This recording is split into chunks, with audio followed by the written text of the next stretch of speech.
Embryology అంటే శిశు అభివృద్ధి గురించి చెబుతున్నాను. ఫర్టిలైజేషన్ అంటే స్పెర్మ్ అండ్ ఓవ్యూమ్ రెండు కలిస్తే ఫర్టిలైజేషన్ ఎక్సెల్ ఏర్పడుతుంది. ఫర్టిలైజేషన్ విభజించుకొని 2 కణాలు ఏర్పడతాయి. 2 కణాలు విభజించుకొని 4 కణాలు ఏర్పడతాయి. 4 కణాలు విభజించుకొని 8 కణాలు ఏర్పడతాయి. 8 కణాలు విభజించుకొని 16 కణాలు ఏర్పడతాయి. 16 కణాలని మొల్లారం అంటారు. 16 కణాలు విభజించుకొని 32 కణాలు ఏర్పడతాయి. దాన్ని బ్లాస్టోసిస్ అంటారు. అక్కడ నుండి శిశు అభివృద్ధి మొదలవుతుంది. ప్రొజెస్టెరాన్ అనే హార్మోన్ ప్రెగ్నెన్సీని మెయింటైన్ చేస్తుంది. ఒకటో నెల నుండి 3 నెలల మధ్యలో జరిగే దశని 1వ త్రైమాసం అంటారు. ఇది అత్యంత కీలకమైన దశ. ఫర్టిలైజేషన్ తర్వాత ఎంబ్రియో అభివృద్ధి చెందుతుంది. నర్వస్ సిస్టమ్, కాళ్ళు, చేతులు, అవయవాలు ఏర్పడతాయి.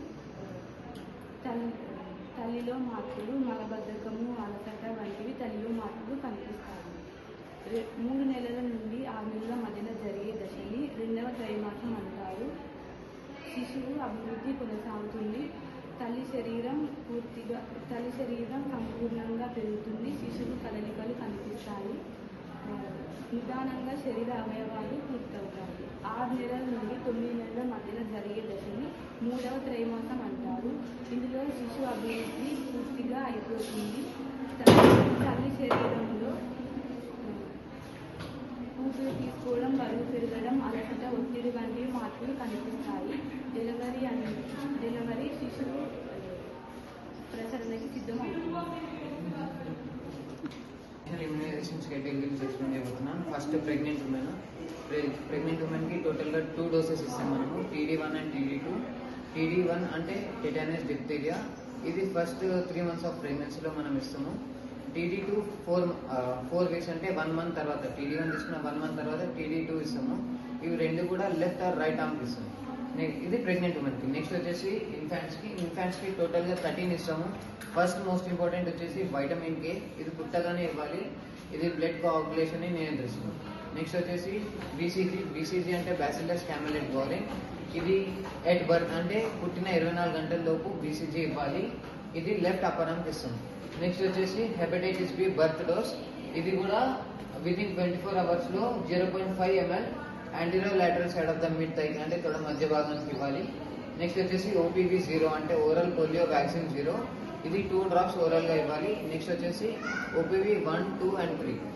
OPV 1, 2 and 3 అలాగే పెంటావాలెంట్ 1 to 3 ఇవి రెండు కూడా 6th week, 10th week and 14th weekలో ఇవ్వాలి. OPV 1, 2, 3 వచ్చేసి ఓరల్లీ 2 drops ఇవ్వాలి. Pentavalent 1, 2, 3 intramuscular anterior lateral side of the mid థైకి ఇస్తాము. Next rotavirus 6th, 10th and 14th వీక్లో ఇస్తాం మనము. ఇది 5 drops ఓరల్గా ఇవ్వాలి. నెక్స్ట్ PCV అంటే న్యూమోనోకోకల్ వ్యాక్సిన్. ఇది 6th and 14th వీక్లో anterior lateral side of the right mid థైకి ఇస్తాము. నెక్స్ట్ MR ఫస్ట్ డోస్ అంటే మెసల్లెస్ రుబెల్లిస్. ఇది కూడా 9 to 12 months లోపు బేబీస్కి ఇస్తాము. ఇది రైట్ అప్పర్ ఆర్మ్కి ఇవ్వాలి. Next PCV booster. ఇది కూడా 9 to 12 months లోపు anterior lateral side of the mid థైకి ఇస్తాము. నెక్స్ట్ వచ్చేసి చిల్డ్రన్స్కి టోటల్గా 7 doses ఇస్తాము. ఫస్ట్ వచ్చేసి DPT booster 1, MR second dose, JE2, DPV booster ఇవన్నీ కూడా 6 to 24 months లోపు ఇవ్వాలి. DPT బూస్టర్ 2 ఒకటి వచ్చేసి 5 to 6 years లోపు ఇస్తాము. DPT బూస్టర్ 1 ఇవన్నీ కూడా anterior lateral side of the mid థైకి. MR సెకండ్ డోస్ వచ్చేసి right upper arm. DPV booster orally 2 drops ఇవ్వాలి. DPT బూస్టర్ 2 ఏమో 5 to 6 years పిల్లలకి 0.5 ml అప్పర్ ఆర్మ్కి ఇస్తాము, లెఫ్ట్ ఆర్ రైట్ అప్పర్ ఆర్మ్కి. TD వచ్చేసి 10 to 16 years లోపు ఇవ్వాలి. TD దెబ్బ తగిలిన ప్రతిసారి TD తీసుకుంటాం మనము. ఈ వ్యాక్సిన్స్ వల్ల అడ్వాంటేజెస్ ఉన్నాయి, డిసడ్వాంటేజెస్ కూడా ఉన్నాయి. అడ్వాంటేజెస్ వచ్చేసి రోగ నిరోధక శక్తి పెంచుతుంది పిల్లల్లో మరియు తల్లిలో. అలాగే ప్రమాదకరమైన వ్యాధులు స్ప్రెడ్ కాకుండా ఆపుతుంది. సో దీనివల్ల డిసడ్వాంటేజెస్ కూడా ఉన్నాయి. డిసడ్వాంటేజెస్ వచ్చేసి చేతి నొప్పి, ఇన్ఫ్లమేషన్, అలర్జిక్ రియాక్షన్స్ ఇవి ఉంటాయి అన్నమాట. కానీ అడ్వాంటేజెస్ ఎక్కువ ఉన్నాయి డిసడ్వాంటేజెస్ కన్నా. సో అందరు తప్పక వ్యాక్సిన్ తీసుకోవాలి.